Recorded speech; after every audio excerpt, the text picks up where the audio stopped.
my dear students, this is again Teacher Jenny guiding you on the second module for Quarter 4 of Statistics in Research 8 with the topic Shapes of Distribution. So listen carefully as we together make mathematics fun and easy. At the end of this video, you are expected to identify the different shapes of distribution and classify the shape of distribution of a given data. But before that, can you still remember what these figures are? Very good. These are graphs. To be specific, they are histograms, which are used to visualize a given set of data. Now, when a data in a given set is graphed, the points are distributed, creating various shapes or patterns which visualizes how spread or scattered the data is and where the measures of central tendency lie. These visual patterns of the graph are called the shapes of distribution. The shape of distribution refers to the visual patterns of the graph of a given data set. It is described by the graphs peak or peaks, symmetry, and skewness or uniformity. It can be stretched or squeezed to either or both sides. When we say peaks of a data, these are also known as the modes. These are the areas where the graph is on its maximum or the categories with the highest frequency are on its maximum or the categories with the highest frequencies. Thus, a given data, grouped or ungrouped, when graphed, has its own shape of distribution. While for the symmetry, a shape or an object has symmetry if it can be divided into two identical pieces. In a symmetrical shape, one half is the mirror image of the other half. And for skewness, a data can have more points plotted on one side of the mean than on the other side, giving long tails on one direction of the graph. This tail of a graph on only one side is called skewness. Now let's have the 5 shapes of distribution. First, we have the uniform distribution. This is actually the simplest shape of distribution. As seen on this example of a histogram, there are no clear peaks on its graph. When based on the measures of central tendency, the mean and median tend to be the same or very close to each other, and both lies at the center of the distribution. So again, if we look at the graph, it has flat top. Let us have more examples. Given here is the frequency distribution of the ages of students at a Bioscience High School. Based on this table, we can see that the frequency of each age is very close to each other. That's why this data is considered a uniform distribution based on the given frequency table. This simply implies that we can determine the shape of distribution based on the frequency distribution table even without the graph. But let us now look at the graph of the given distribution. So as you can see now on the graph, the vertical bars are not exactly the same by height, but they are very close or almost as tall as each other. This is why the given data is considered a uniform distribution. Or to be exact, it's a rough uniform distribution because not all categories have exactly the same frequency. So that is all about uniform distribution. Let us now have the second shape of distribution, which is the normal distribution. The graph of this shape of distribution is a mound-shaped symmetrical distribution. Mound shape means it looks like a hill or a mountain. Now take note of the word symmetrical. If we divide the graph at the center, the two parts are mirror of each other, or they are exactly the same. So if you look at the peak, it is at the center. That means most of the data values are clustered towards the center and decreasing symmetrically on either side of the distribution. But some may not be perfectly symmetrical. They may be roughly symmetric. And in this kind of distribution, the mean and the median are technically the same, and both values lie at the center.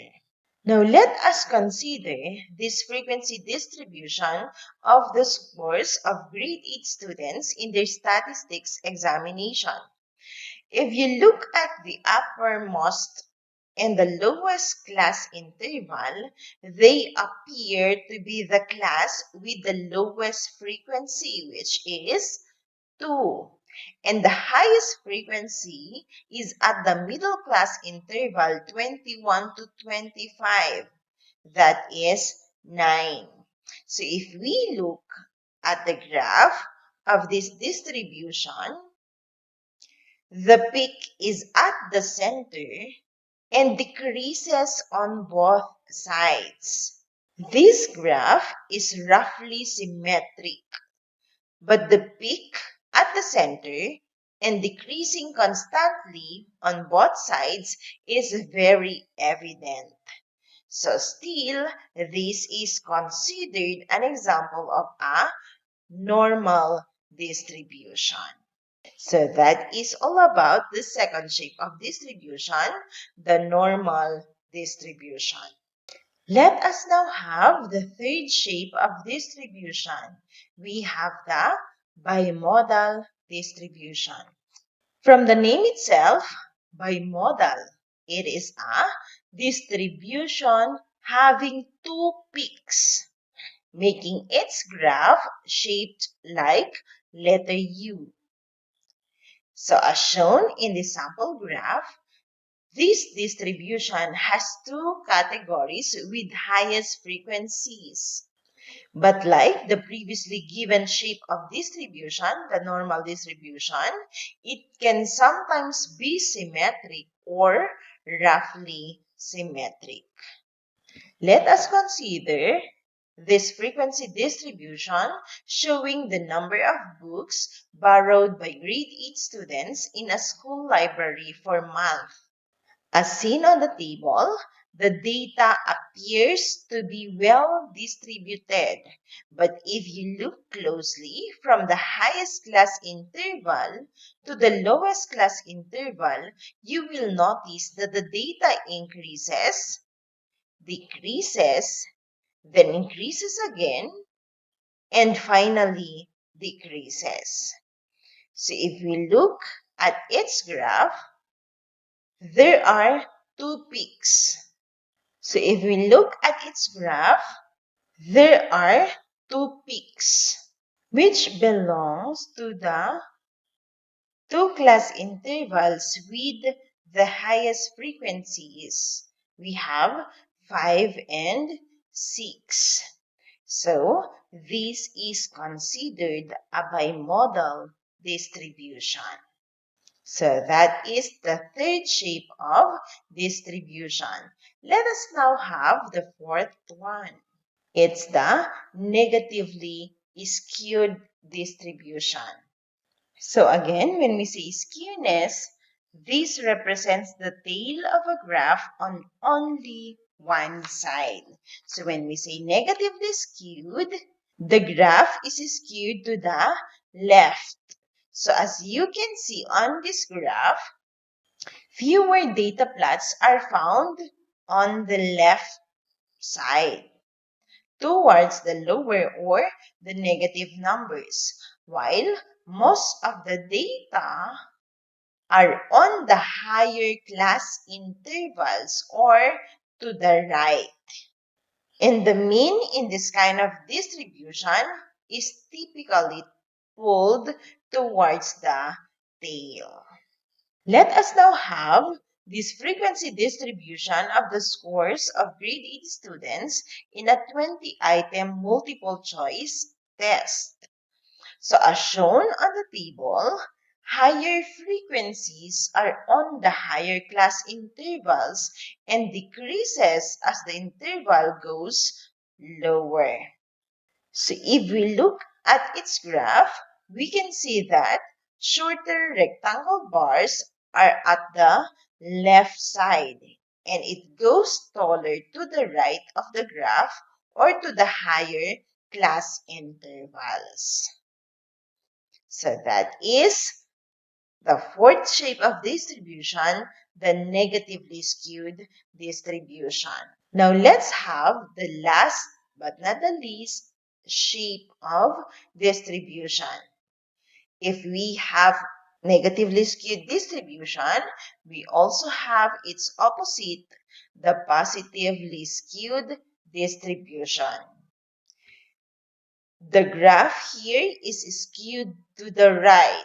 So as you can see on this graph, fewer data plots are found to the right towards the larger or positive numbers, while most of the data are on the lower class intervals or to the left of the histogram. Like the negatively skewed distribution, the mean of this kind of data is typically pulled towards the tail.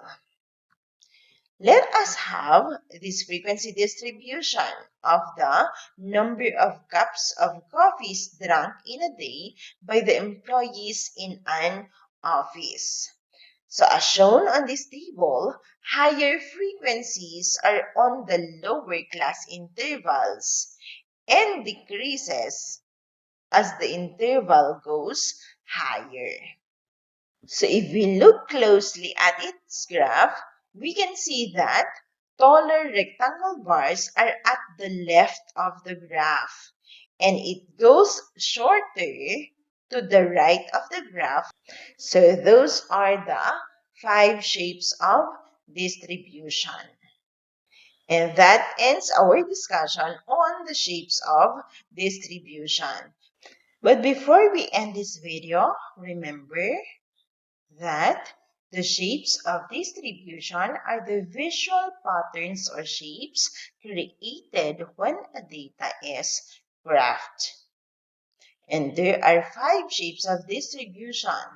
First is the uniform distribution, wherein all of the categories have the same or almost the same number of items in them. Second is the normal distribution, which is a mound-shaped symmetrical distribution. Third is the bimodal distribution, which is a distribution having 2 peaks, making its graph shaped like letter U. And fourth, we have the negatively skewed distribution, whose graph is skewed to the left. And of course, we have the positively skewed distribution, whose graph is skewed to the right. That's all. I hope you have learned a lot from this tutorial video. Thank you for watching. Goodbye.